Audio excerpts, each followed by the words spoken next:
آج آپ کے سامنے بڑی خوشخبری یہ سنانا چاہتا ہوں کہ بجائے 10 روپے بڑھانے کے ہم نے فیصلہ کیا ہے کہ 10 روپے پٹرول اور ڈیزل کو آج ہم کم کر رہے ہیں۔ اب پھر سے میں آپ کو بتاؤں کہ بجلی 60% امپورٹڈ فیول سے بنتی ہے، جو میں آپ کو پہلے بتا چکا ہوں۔ جیسے باہر گیس مہنگی ہوتی ہے، کوئلہ مہنگا ہوتا ہے، تیل مہنگا ہوتا ہے، تو یہاں ہمارا جس کو کہتے ہیں فیول ایڈجسٹمنٹ چارج وہ بن جاتا ہے، ہماری بھی چیزیں اوپر چلی جاتی ہیں۔ ہم نے یہ بھی فیصلہ کیا کہ ہم اپنے لوگوں کو اب اس سے بچائیں گے۔ اگر ڈیمز بنا لیتے پہلے تو پاکستان کو تو بڑی سستی بجلی ملتی تھی، کیونکہ پانی سے جو بجلی بنانی ہے وہ ہمارے لیے، ہمیں تو کوئی فرق ہی نہیں پڑتا کہ باہر مہنگائی ہو یا نہ ہو۔ لیکن کوئی ڈیمز نہیں بنائی، 50 سالوں میں پاکستان میں کوئی ڈیمز نہیں بنی۔ ہم 10 ڈیمز بنا رہے ہیں اب پاکستان میں، اور انشاءاللہ اگلے 5 سے 10 سالوں کے اندر یہ ساری ڈیمز آ جائیں گی، اور اس سے انشاءاللہ ہمیں اگر باہر قیمتیں بھی بڑھیں گی تو انشاءاللہ ہم بچ جائیں گے اس سے۔ تو میں بجلی کا اب ہم نے فیصلہ کیا ہے کہ 5 روپے یونٹ ہم بجلی کم کر رہے ہیں۔ 5 روپے یونٹ بجلی کم کرنے کا مطلب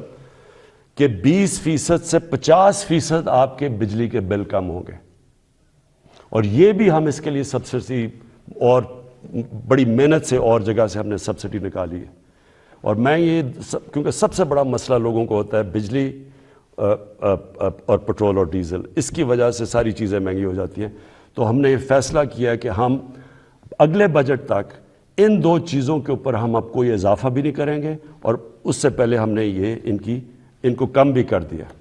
5 روپے یونٹ بجلی اور 10 روپے بلکہ 20 روپے پورا بنتا ہے پٹرول اور ڈیزل کا۔ پھر ہم نے احساس پروگرام کی، جو نچلے طبقے کے اوپر جو ہم 12,000 روپے دیتے تھے، جو 80 لاکھ خاندان کو ہم دیتے ہیں، اس کو ہم نے 12,000 سے 14,000 پہ کر دیا۔ پھر ہم نے ایک اور کام کیا نوجوانوں کے لیے، جو گریجویٹس ہیں، جس نے BA کی ہوئی ہے، جس کے پاس نوکری نہیں ہے، ہم نے فیصلہ کیا کہ ہم ان کو انٹرنشپ دلوائیں گے۔ 30,000 روپے جو بھی گریجویٹ ہوگا اس کو کہیں انٹرنشپ دلوائیں گے تاکہ ان کو کم از کم کوئی پیسہ ملے۔ پھر ہم نے اسکالرشپس کا میں آپ کو بتا دوں، 26 لاکھ ہم نے اسکالرشپس ہم صوبے جو ہمارے نیچے صوبے ہیں اور جو سینٹر ہے، اور اس کے اوپر 38 ارب روپیہ ہم خرچ کر رہے ہیں۔ یہ اب پرائم منسٹر کے جو پورٹل ہے اس کے اوپر اب سارا کنٹرول ہوگا، سارے میرٹ کے اوپر ہم خود چیک کریں گے، پوری کمیٹی بنائی ہوئی ہے اکیڈمکس کی، میرٹ پہ ملیں گے، اور کوئی بھی کسی کو مسئلہ ہوگا وہ اس پورٹل کے اوپر آئے گا۔ لیکن پھر اب جو IT سیکٹر جو فیوچر ہے ہمارے نوجوانوں کا، جس طرح دنیا جا رہی ہے ٹیکنالوجی کی ریولوشن، یہ ذرا آپ سنیں۔ IT سیکٹر کے لیے اس میں IT کمپنیز بھی ہیں اور فری لانسرز بھی ہیں۔ پہلی چیز، ان کو 100% ہم نے ٹیکس معاف کر دیا۔ پھر سے سن لیں، IT سیکٹر کے اوپر چاہے وہ کمپنیز ہیں یا فری لانسرز ہیں، 100% ان کو ہم نے ٹیکس پہ چھوٹ دے دی ہے۔ دوسری چیز، فورن ایکسچینج۔ اب تک ان کا ہم نے کوئی کنڈیشنز لگائی ہوئی تھی کہ اتنا فورن ایکسچینج آپ کو پاکستان میں رکھنا ہے۔ ہم نے مکمل طور پہ 100% فورن ایکسچینج پہ ان کو چھوٹ دے دی ہے کہ یہ چاہے کوئی اس کے اوپر ریسٹرکشن نہیں ہے، باہر لے جائیں اندر لے آئیں، 100% اب فورن ایکسچینج کی موومنٹ ان کے ہاتھ میں ہے، یعنی ہم نے ریسٹرکشن ساری ختم کر دی ہے۔ اور تیسری چیز، جو سٹارٹ اپس ہیں، جو بھی IT کی سٹارٹ اپس ہیں، ان کو 100% ہم نے کیپٹل گینز ٹیکس سے ختم کر دیا، یعنی ان کا ٹیکس ختم کر دیا سارے سٹارٹ اپس کا، جو کیپٹل گینز ٹیکس ہے۔ اس کے بعد انڈسٹریل پالیسی، اب یہ بھی پہلے ہم نے کنسٹرکشن پالیسی لے کے آئے تھے جس کی وجہ سے کنسٹرکشن میں پاکستان میں اٹھ گیا، اب ہم لے کے آ رہے ہیں آپ کے لیے انڈسٹریل پالیسی۔ انڈسٹریل پالیسی میں ہم کیا کر رہے ہیں کہ جو بھی انڈسٹری لگائے گا، جو بھی پیسے لگائے گا انڈسٹری کے اندر، اس سے کوئی سوال نہیں پوچھے جائیں گے۔ یہ ہم نے کنسٹرکشن میں بھی شروع میں یہ کیا تھا۔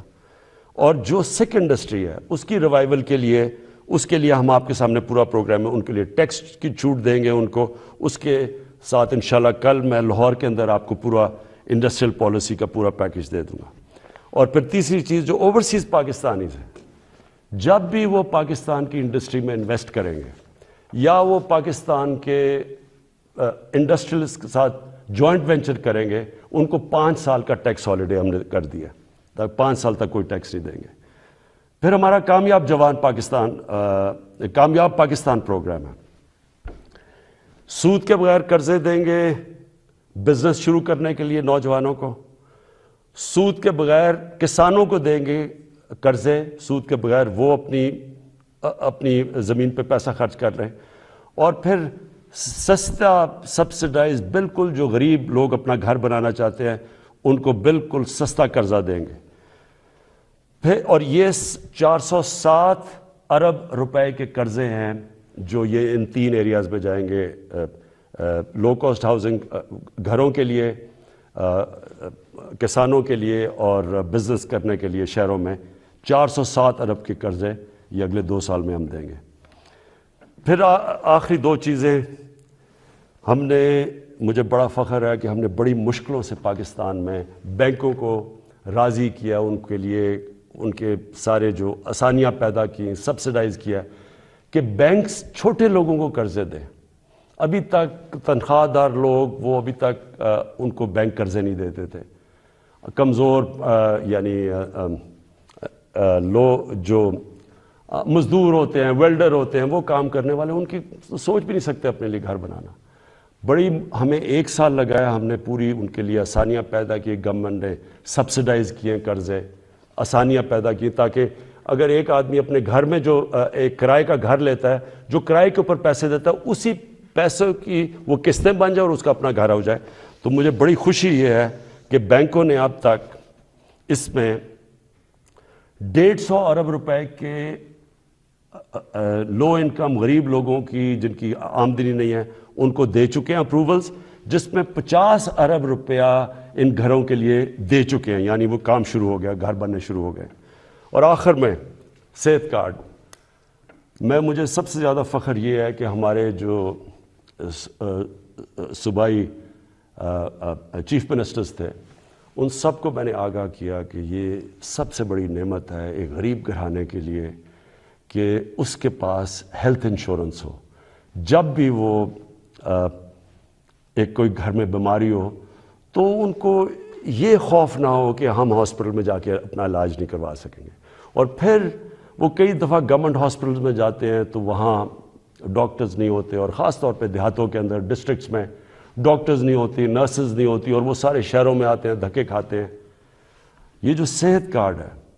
یہ پاکستان کی تاریخ میں نہیں، یہ شاید ڈیولپنگ ورلڈ میں بھی، بلکہ ڈیولپڈ ورلڈ میں بھی اس طرح کا کہ آپ نے ہر گھرانے کو، جو ہمارے صوبے ہیں سندھ کے علاوہ،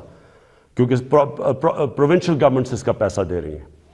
ہر گھرانے کے لیے ہم انشاءاللہ مارچ کے آخر تک پنجاب میں ہر گھرانے کے پاس صحت کارڈ ہوگا۔ ہر خاندان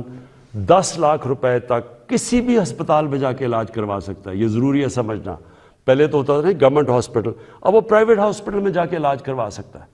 اور ہر گھرانے کے پاس یہ صحت کارڈ ہوگا۔ اور انشاءاللہ یہ پورا ایک ہیلتھ سسٹم بن رہا ہے پاکستان میں۔ ابھی سے چھوٹے چھوٹے ہاسپٹل دیہاتوں میں جانا شروع ہو گئے ہیں، کیونکہ دیہاتوں میں ہمارے گورنمنٹ ہاسپٹل میں ڈاکٹرز نہیں ہوتے کئی دفعہ، تو پرائیویٹ سیکٹر جانا شروع ہو گیا۔ اور میری یہ خواہش تھی کہ پاکستان میں ایک پورا جال بچ جائے ہاسپٹلز کا،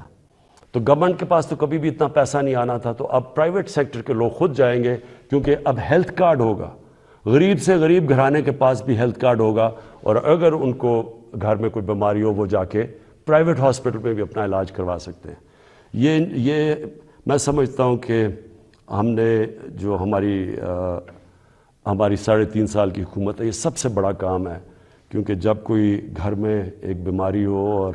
آپ کے پاس پیسہ نہ ہو تو اس سے زیادہ ایک خاندان کی بے بسی کا عالم نہیں ہوتا۔ میں آخر میں آپ کے سامنے، اپنی قوم کے سامنے یہ کہنا چاہتا ہوں کہ مجھے پتہ ہے یہ مشکل حالات ہیں، مجھے پتہ ہے کہ ہم نے یہ جو 3.5 سال گزارے ہیں، کبھی ایک مشکل سے نکلتے تھے، پھر دوسری مشکل، کبھی پلوامہ ہو گیا تو کبھی کرونا ہو گیا، اور اس کے بعد پھر مسئلے، اور اب یوکرین کا مسئلہ آ گیا۔ لیکن یہ میں آج آپ کو کہتا ہوں کہ سارا وقت میری اور میری حکومت صرف ایک چیز سوچتی ہے کہ ہم آپ کے اوپر کس طرح یہ جو آپ کے اوپر بوجھ پڑا ہوا ہے یہ ہم کیسے کم کر سکتے ہیں۔ اور انشاءاللہ یہ جب ہم اس سے نکلیں گے اور جس طرح ماشاءاللہ ہمارا ملک صحیح راستے پہ چل پڑا ہے، اکانومی صحیح راستے پہ چل پڑی ہے، بلومبرگ ویسے میگزین جو کہ دنیا کی اکانومیز کا جائزہ لیتی ہے، اور پھر IMF جس نے ابھی رپورٹ میں کہا ہے کہ پاکستان کی جو گروتھ ہے، جو ان کی دولت میں اضافہ ہے، جو ہوتا جا رہا ہے، وہ اب یہ صحیح راستے پہ اور یہ سسٹینیبل ہے۔ یہ بہت بڑی چیز ہے کہ ایک مشکل وقت سے نکل کے آج پاکستان صحیح راستے پہ نکل چکا ہے۔ پاکستان پائندہ باد۔